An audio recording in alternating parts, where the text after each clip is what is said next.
Naya dengan cara yang sederhana, tidak meledak-ledak tapi hangat.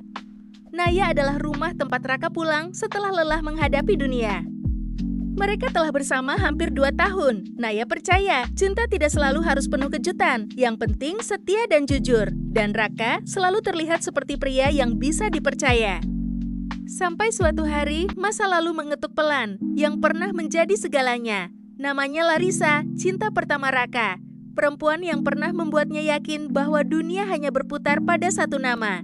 Kini Larissa telah menjadi istri orang.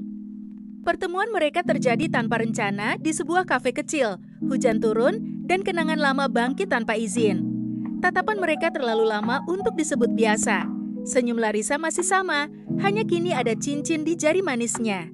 Aku bahagia, Kata Larissa, tapi mata itu berkata sebaliknya. Sejak hari itu, Raka mulai sering sekadar bertemu. Katanya, hanya teman lama yang bernostalgia. Katanya, Naya mulai merasa ada yang berubah. Raka lebih sering menunduk menatap ponsel, lebih sering tersenyum sendiri, lebih sering lupa waktu. Ketika Naya bertanya, Raka menjawab ringan. Cuma teman lama, istri orang, nggak mungkin apa-apa. Naya memilih percaya. Karena cinta, kadang kita menutup mata pada hal-hal yang sebenarnya sudah terlalu jelas. Namun semua orang melihat sesuatu yang berbeda. Cara Raka dan Larissa tertawa, cara mereka berjalan berdampingan, cara dunia seolah mengecil saat mereka bersama. Mereka terlihat seperti sepasang kekasih yang lupa bahwa kenyataan sedang mengintai.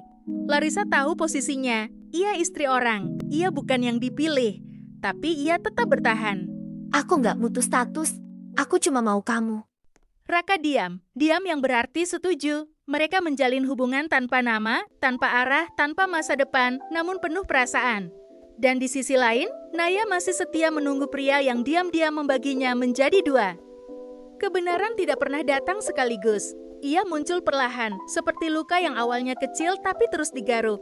Pesan yang terhapus, janji yang dibatalkan, kebohongan yang tidak sinkron. Hingga akhirnya, Naya melihat semuanya dengan mata kepalanya sendiri.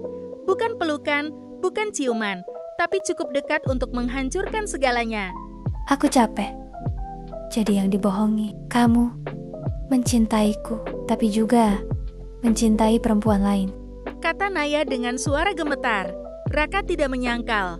Dan disitulah segalanya berakhir.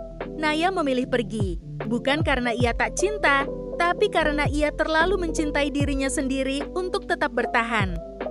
Raka baru menyadari satu hal yang terlambat. Ia kehilangan yang memilihnya demi yang tak pernah bisa ia miliki sepenuhnya. Larissa tetap istri orang. Dan Raka sendiri. Ia mengejar Naya, mengirim pesan panjang, datang tanpa diundang, meminta kesempatan kedua. Aku salah, aku baru sadar kamu segalanya. Katanya, namun Naya telah belajar. Cinta yang datang setelah kehilangan, seringkali hanya penyesalan yang menyamar. Aku tidak pergi karena aku berhenti mencintaimu. Aku pergi karena aku berhenti melupakan diriku sendiri. Aku nggak kalah, aku cuma berhenti berjuang di tempat yang salah. Kata Naya pelan. Ia tidak berteriak, tidak menampar, tidak memohon. Ia memilih pergi dengan harga diri yang tersisa.